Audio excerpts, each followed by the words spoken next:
संतोषी माता की जय। आज दिन है शुक्रवार और शुक्रवार के दिन संतोषी माता का व्रत करने से, कथा सुनने से सभी प्रकार की मनोकामनाएं पूर्ण होती हैं। तो अगर आप व्रत करते हैं तो अत्यंत श्रेष्ठ है, लेकिन किसी वजह से अगर व्रत नहीं भी कर सकते तो भी कथा अवश्य सुननी चाहिए। कथा सुनने मात्र से ही व्रत का आधा पुण्यफल प्राप्त होता है।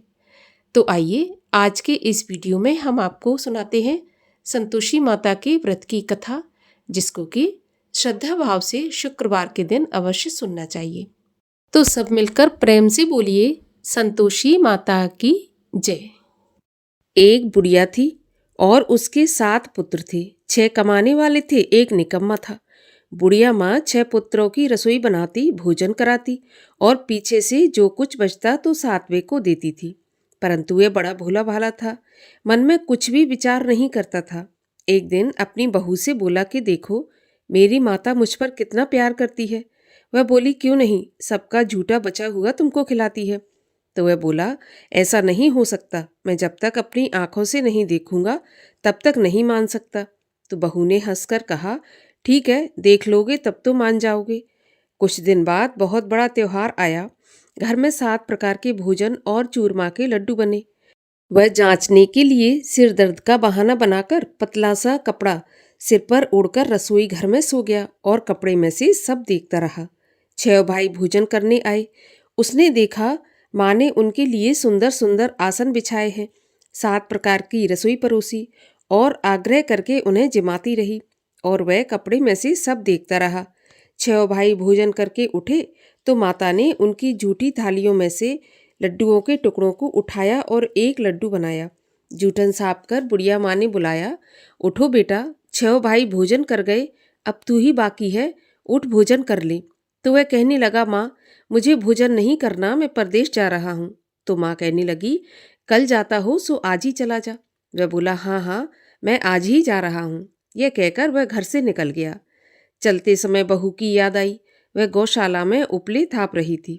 तो वहीं जाकर उससे बोला, हम जावे परदेश को, आवेंगे कुछ काल, तुम रहियो संतोष से, धर्म आपनो पाल। तो वह बोली, जाओ पिया आनंद से, हमरो सोच हटाए, राम भरोसे हम रहें, ईश्वर तुम्हें सहाय। देव निशानी आपनी देख धरू में धीर, सुध हमरी न बिसारियो, रखियो मन गंभीर।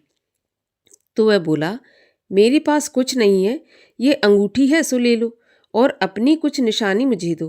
तो वह बोली, मेरे पास क्या है, यह गोबर से भरा हाथ है। ये कहकर उसकी पीठ पर गोबर के हाथ की थाप मार दी। अब बुढ़िया का बेटा चल दिया। चलते चलते दूर देश में पहुंचा। वहां पर एक साहूकार की दुकान थी। वहां जाकर कहने लगा, भाई मुझे नौकरी पर रख लो। तो साहूकार को जरूरत थी तो वह बोला, ठीक है, रह जा। लड़के ने पूछा, तनख्वाह क्या दोगे? तो साहूकार ने कहा, काम देखकर दाम मिलेंगे। अब उसको साहूकार की नौकरी मिल गई।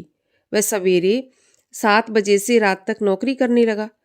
कुछ दिनों में दुकान का सारा लेन देन, हिसाब किताब, ग्राहकों को माल बेचना, सारा काम करने लगा। साहूकार के 7-8 नौकर थे। वे सब सोचने लगे कि यह तो बहुत होशियार बन गया है। सेठ ने भी काम देखा और 3 महीने में उसे आधे मुनाफे का साझेदार बना लिया। वह 12 वर्ष में ही नामी सेठ बन गया और मालिक सारा कारोबार उस पर छोड़कर बाहर चला गया। अब बहू पर क्या बीती सो सुनो। सास ससुर उसे दुख देने लगे। सारी गृहस्थी का काम करा के उसे लकड़ी लेने जंगल में भेजते। इस बीच घर की रोटियों के आटे से जो भूसी निकलती, उसकी रोटी बनाकर रखती जाती और फूटे नारियल के खोपरे में पानी। इस तरह उसके दिन बीत रहे थे। एक दिन वह लकड़ी लेने जा रही थी कि रास्ते में बहुत सी स्त्रियां संतोषी माता का व्रत करती दिखाई दी। वह वहां पर खड़ी होकर कथा सुनकर बोली, बहनों, ये तुम किस देवता का व्रत कर रही हो और इसके करने से क्या फल मिलता है? इस व्रत के करने की क्या विधि है? यदि तुम अपने इस व्रत का विधान मुझे समझाकर कहोगी तो मैं तुम्हारा बहुत एहसान मानूंगी। तब उनमें से एक स्त्री बोली, सुनो, ये संतोषी माता का व्रत है। इसके करने से निर्धनता, दरिद्रता का नाश होता है और लक्ष्मी आती है। मन की चिंताएं दूर होती हैं। घर में सुख होने से मन को प्रसन्नता और शांति मिलती है। निपुत्री को पुत्र मिलता है। प्रियतम बाहर गया हो तो जल्दी आ जाता है। कुंवारी कन्या को मनपसंद वर मिलता है। राजद्वारी में बहुत दिनों से मुकदमा चलता हो तो खत्म हो जाता है। सब तरह सुख शांति हो, घर में धन जमा हो, पैसा जायदाद का लाभ हो, रोग दूर हो जाए और भी जो मनोकामना हो सब इस संतोषी माता की कृपा से पूरी हो जाती हैं, इसमें संदेह नहीं है। वह पूछने लगी, ये व्रत कैसे किया जाता है ये भी बताओ तो बड़ी कृपा होगी। स्त्रियां कहने लगीं, 1.25 का गुड़ चना लेना, इच्छा हो तो 5.25 का लेना या फिर 11.25 का, अपनी सहूलियत के अनुसार जितना हो सके सवाया लेना। 1.25 से 5.25 तथा इससे भी ज़्यादा शक्ति और भक्ति अनुसार सवाया लेना। हर शुक्रवार को निराहार रहकर कथा कहना या सुनना, इसके बीच क्रम टूटे नहीं। लगातार नियम पालन करना। सुनने वाला कोई ना मिले तो घी का दीपक जलाकर उसके आगे जल के पात्र को रखकर कथा कहना, परंतु नियम न टूटे। जब तक कार्य सिद्ध ना हो नियम पालन करना और कार्य सिद्ध हो जाने पर ही व्रत का उद्यापन करना। 3 महीने में माता पूरा फल प्रदान करती है। यदि किसी के खोटे ग्रह हों तो भी माता 1 वर्ष में अवश्य कार्य सिद्ध करती है। कार्य सिद्ध होने पर ही उद्यापन करना चाहिए, बीच में नहीं करना चाहिए। उद्यापन में 2.5 सेर आटे का खाजा, इसी नाप से खीर तथा चने का साग बनाना, 8 लड़कों को भोजन कराना, जहाँ तक मिलें देवर जेठ भाई बंधु कुटुंब के लड़के लेना, ना मिलें तो रिश्तेदारों और पड़ोसियों के लड़के बुलाना, उन्हें भोजन कराना, यथाशक्ति दक्षिणा देकर माता का नियम पूरा करना और उस दिन घर में कोई खटाई ना खाए, इस बात का ध्यान रखना। ये सुनकर बुढ़िया के लड़के की बहू चल दी। रास्ते में लकड़ी के बोझ को बेच दिया और उन पैसों से गुड़ चना लेकर माता के व्रत की तैयारी करके आगे चली और सामने मंदिर देखकर पूछने लगी, ये मंदिर किसका है? तो सब लोग कहने लगे, ये संतोषी माता का मंदिर है। यह सुनकर माता के मंदिर में जाकर माँ के चरणों में लौटने लगी। दीन होकर विनती करने लगी, माँ मैं निपट मूर्ख हूँ, व्रत के नियम कुछ नहीं जानती, मैं बहुत दुखी हूँ। हे माता जगत जननी, मेरा दुख दूर कर, मैं तेरी शरण में हूँ। माता को दया आई। एक शुक्रवार बीता कि दूसरे शुक्रवार को ही इसके पति का पत्र आया और तीसरे को उसका भेजा हुआ पैसा भी आ पहुंचा। ये देखकर जेठानी मुंह सिकोड़ने लगी, इतने दिनों में इतना पैसा आया, इसमें क्या बड़ाई है। लड़के ताने देने लगे। काकी के पास अब पत्र आने लगे, रुपया आने लगा। अब तो काकी की खातिर बढ़ेगी, अब तो काकी बुलाने से भी नहीं बोलेगी। इस प्रकार के वचन कहने लगे। बेचारी सरलता से बोली, भैया पत्र आवे रुपया आवे तो हम सबके लिए अच्छा है। ऐसा कहकर आंखों में आंसू भरकर संतोषी माता के मंदिर में आकर मातेश्वरी के चरणों में गिरकर रोने लगी। माँ मैंने तुमसे पैसा नहीं मांगा, मुझे पैसे से क्या काम है, मुझे तो अपने सुहाग से काम है। मैं तो अपने स्वामी के दर्शन और सेवा मांगती हूँ। तब माता ने प्रसन्न होकर कहा, जा बेटी तेरा स्वामी आएगा। ये सुनकर खुशी से बावली हो घर में जाकर काम करने लगी। अब संतोषी माँ सोचने लगी कि इस पुत्री से मैंने कह तो दिया तेरा पति आएगा, पर आएगा कहाँ से? वह तो इसे स्वप्न में भी याद नहीं करता। उसे याद दिलाने मुझे ही जाना पड़ेगा। इस तरह माता बुढ़िया के बेटे के पास जाकर स्वप्न में प्रकट होकर कहने लगी, साहूकार के बेटे सोता है या जागता है? वह बोला, माता मैं सोता भी नहीं हूँ जागता भी नहीं हूँ, बीच में हूँ, कहिए माँ क्या आज्ञा है? तो माँ कहने लगी, तेरा घर बार कुछ है या नहीं? वह बोला, मेरा सब कुछ है माता, माँ बाप भाई बहन बहू क्या कमी है? माँ बोली, भोले पुत्र तेरी स्त्री घोर कष्ट उठा रही है, माँ बाप उसे दुख दे रहे हैं, वह तेरे लिए तरस रही है, तू उसकी सुध ले। वह बोला, हाँ माता ये तो मुझे मालूम है, परंतु मैं जाऊँ तो जाऊँ कैसे? परदेश की बात है, लेन देन का कोई हिसाब किताब नहीं, जाने का कोई रास्ता नजर नहीं आता, कैसे चला जाऊं? माँ कहने लगी, मेरी बात मान, सवेरे नहा धोकर संतोषी माता का नाम ले, घी का दीपक जलाकर दंडवत करके दुकान पर जा बैठना। देखते देखते तेरा लेन देन सब चुक जाएगा, जमा माल बिक जाएगा, सांझ होते होते धन का ढेर लग जाएगा। वह सवेरे बहुत जल्दी उठकर स्नान करके संतोषी माता को दंडवत कर घी का दीपक जलाकर दुकान पर जा बैठा। थोड़ी देर में वह क्या देखता है कि देने वाले रुपया लाए, लेने वाले हिसाब लेने लगे। कोठे में भरे सामानों के खरीदार नगद दाम में सौदा करने लगे। शाम तक धन का ढेर लग गया। माता का चमत्कार देखकर उसका मन प्रसन्न हो गया और प्रसन्न मन से माता का नाम ले घर ले जाने के वास्ते गहना कपड़ा खरीदने लगा और वहां के काम से निपटकर घर को रवाना हुआ। वहां बहू बेचारी जंगल में लकड़ी लेने जाती है। लौटते वक्त माँ के मंदिर में विश्राम करती है। वह तो उसका रोज रुकने का स्थान था। दूर से धूल उड़ती देख वह माता से पूछती है, हे माता, ये धूल कैसी उड़ रही है? तो माँ कहती है, पुत्री, तेरा पति आ रहा है। अब तू ऐसा कर, लकड़ियों के 3 बोझ बना ले। एक नदी के किनारे रख, दूसरा मेरे मंदिर पर और तीसरा अपने सिर पर रख। तेरे पति को लकड़ी का गट्ठा देखकर मोह पैदा होगा। वह वहां रुकेगा, नाश्ता पानी बना खाकर माँ से मिलने जाएगा। तब तू लकड़ियों का बोझ उठाकर घर जाना और बीच चौक में गट्ठा डालकर 3 आवाजें जोर से लगाना। लो सासू जी, लकड़ियों का गट्ठा लो, भूसे की रोटी दो, नारियल के खोपरे में पानी दो। आज कौन मेहमान आया है? माँ की बात सुनकर बहू बहुत अच्छा माताजी कहकर प्रसन्न हो लकड़ियों के 3 गट्ठे ले आई। एक नदी के तट पर, एक माता के मंदिर पर रखा। इतने में ही एक मुसाफिर आ पहुंचा। सूखी लकड़ी देख उसकी इच्छा हुई कि अब यहीं पर विश्राम करें और भोजन बना खाकर गांव जाएं। इस प्रकार भोजन बना विश्राम कर वह गांव को गया। सबसे प्रेम से मिला। उसी समय बहू सिर पर लकड़ी का गट्ठा लिए आती है। लकड़ी का भारी बोझ आंगन में डालकर जोर से 3 आवाज देती है, लो सासू जी, लकड़ी का गट्ठा लो, भूसे की रोटी दो, नारियल के खोपरे में पानी दो। आज कौन मेहमान आया है? ये सुनकर उसकी सास बाहर आकर अपने दिए हुए कष्टों को भुलाते हेतु कहती है, बहू, ऐसा क्यों कहती हो? तेरा पति ही तो आया है। आ बैठ, मीठा भात खा, भोजन कर, कपड़े गहने पहन। इतने में आवाज सुनकर उसका स्वामी बाहर आता है और अंगूठी देखकर व्याकुल होकर माँ से पूछता है, माँ, यह कौन है? तो माँ कहती है, बेटा, ये तेरी बहू है। आज 12 वर्ष हो गए जब से तू गया है। तब से सारे गांव में जानवर की तरह भटकती फिरती है। काम काज घर का कुछ करती नहीं, 4 समय आकर खा जाती है। अब तुझे देखकर भूसे की रोटी और नारियल के खोपरे में पानी मांगती है। वह लज्जित होकर बोला, ठीक है माँ, मैंने इसे भी देखा है और तुम्हें भी देखा है। अब मुझे दूसरे घर की चाबी दो तो मैं उसमें जाकर रहूँगा। माँ ने कहा, ठीक है बेटा, जैसी तेरी मर्जी। यह कहकर माँ ने चाबी का गुच्छा पटक दिया।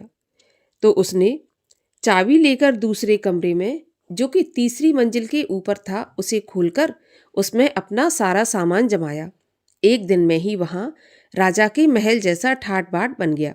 अब क्या था, दोनों पति पत्नी सुखपूर्वक रहने लगे। इतने में अगला शुक्रवार आया तो बहू ने अपने पति से कहा, मुझे माता का उद्यापन करना है। तो पति बोला, बहुत अच्छा, खुशी से करो। वह तुरंत ही उद्यापन की तैयारी करने लगी। जेठ के लड़कों को भोजन के लिए कहने गई। उन्होंने मंजूर किया, परंतु पीछे जेठानी अपने बच्चों को सिखाती है, देखो रे, भोजन के समय सब लोग खटाई मांगना, जिससे इसका उद्यापन पूरा न हो। लड़के खाना खाने आए, खीर पेट भरकर खाई, परंतु याद आते ही कहने लगे, हमें कुछ खटाई खाने को दो, खीर खाना हमें नहीं भाता, देखकर अरुचि होती है। तो बहू कहने लगी, खटाई किसी को नहीं दी जाएगी, ये तो संतोषी माता का प्रसाद है। लड़के तुरंत उठकर खड़े हुए और बोले, पैसा लाओ। बोली बहू कुछ जानती नहीं थी, सो उन्हें पैसे दे दिए। लड़के उसी समय जाकर के इमली लेकर खाने लगे। यह देखकर बहू पर माता ने कोप किया। राजा के दूत उसके पति को पकड़कर ले गए। जेठ जेठानी मनमाने खोटे वचन कहने लगे। लूट लूट कर धन इकट्ठा करके लाया था, सो राजा के दूत पकड़कर ले गए। अब सब मालूम पड़ जाएगा जब जेल की हवा खाएगा। बहू से ऐसे वचन सहन नहीं हुए। रोती रोती माता के मंदिर में गई और बोली, हे माता, तुमने ये क्या किया? हंसाकर क्यों रुलाया? माता बोली, पुत्री, तूने उद्यापन करके मेरा व्रत भंग किया है। इतनी जल्दी सारी बातें भुला दी। वह कहने लगी, माता, भूली कुछ नहीं हूँ, ना ही कुछ अपराध किया है। मुझे तो लड़कों ने भूल में डाल दिया। मैंने भूलवश उन्हें पैसे दे दिए। मुझे क्षमा कर दो माता। मैं फिर से तुम्हारा उद्यापन करूंगी और अब ऐसी भूल नहीं होगी। तो माँ बोली, ठीक है, अब भूल मत करना। वह बोली, अब भूल नहीं होगी माँ। बताओ मेरे पति कैसे वापस आएंगे? तो माँ बोली, जा पुत्री, तेरा पति तुझे रास्ते में ही आता मिलेगा। तो वह घर को चल दी। रास्ते में उसे पति आता मिला। तो उसने पूछा कि तुम कहाँ गए थे? तब वह कहने लगा, इतना धन कमाया है तो उसका टैक्स राजा ने मांगा था, वही भरने गया था। वह प्रसन्न होकर बोली, भला हुआ, अब घर चलो। कुछ दिन बाद फिर शुक्रवार आया तो वह बोली, मुझे माता का उद्यापन करना है। तो पति ने कहा, ठीक है, करो। वह फिर से जेठ के लड़कों को भोजन के लिए कहने गई तो जेठानी ने पहले तो एक दो बातें सुनाई और फिर अपने लड़कों को सिखा दिया कि तुम पहले ही खटाई मांगना। तो लड़के कहने लगे, हमें खीर खाना नहीं भाता, जी बिगड़ता है, कुछ खटाई खाने को दो। तो वह बोली, खटाई खाने को नहीं मिलेगी, खाना हो तो खाओ। ऐसा कहकर वह ब्राह्मणों के लड़कों को लाकर भोजन कराने लगी। यथाशक्ति दक्षिणा की जगह एक एक फल उन्हें दिया। इससे संतोषी माता प्रसन्न हुई। माता की कृपा होते ही 9वें महीने उसको चंद्रमा के समान सुंदर पुत्र प्राप्त हुआ। अब वह पुत्र को लेकर प्रतिदिन माताजी के मंदिर में जाने लगी। एक दिन माँ ने सोचा कि यह रोज आती है, आज क्यों ना मैं ही इसके घर चलूं, इसका घर देखूं तो सही। ऐसा विचार कर माँ ने भयानक रूप बनाया। गुड़ और चने से सना मुख, ऊपर से सूंड के समान होंठ, उस पर मक्खियां भिनभिना रही थीं। दहलीज में पांव रखते ही उसकी सास चिल्लाई, देखो रे, कोई चुड़ैल आ रही है, लड़को इसे भगाओ, नहीं तो ये सभी को खा जाएगी। लड़के डरने लगे और चिल्लाकर खिड़की बंद करने लगे। छोटी बहू रोशनदान में से देख रही थी। प्रसन्नता से पगली होकर चिल्लाने लगी, आज मेरी माता मेरे घर आई है। ऐसा कहकर बच्चे को दूध पिलाने से हटाती है। इतने में सास का क्रोध फूट पड़ा। बोली, देखो कैसी उतावली हुई जो बच्चे को पटक दिया। इतने में माँ के प्रताप से जहां देखो वहां लड़के ही लड़के नजर आने लगे। वह बोली, माँ जी, मैं जिनका व्रत करती हूँ ये वही संतोषी माता है। इतना कहकर झट से सारे घर के किवाड़ खोल दिए। सबने माता के चरण पकड़ लिए और विनती करके कहने लगे, माता, हम मूर्ख हैं, हम अज्ञानी हैं, पापी हैं। आपके व्रत की विधि हम नहीं जानते। आपका व्रत भंग करके हमने बहुत बड़ा अपराध किया है। हे माता, आप हमारा अपराध क्षमा करो। इस प्रकार माता प्रसन्न हुई। माता ने बहू को वरदान दिया और सबको क्षमा किया। हे माता, आपने जैसा बहू को फल दिया वैसा सबको दें। जो इस कथा को पढ़े या सुने उसका मनोरथ पूर्ण हो। बोलो संतोषी माता की जय। संतोषी माता की आरती।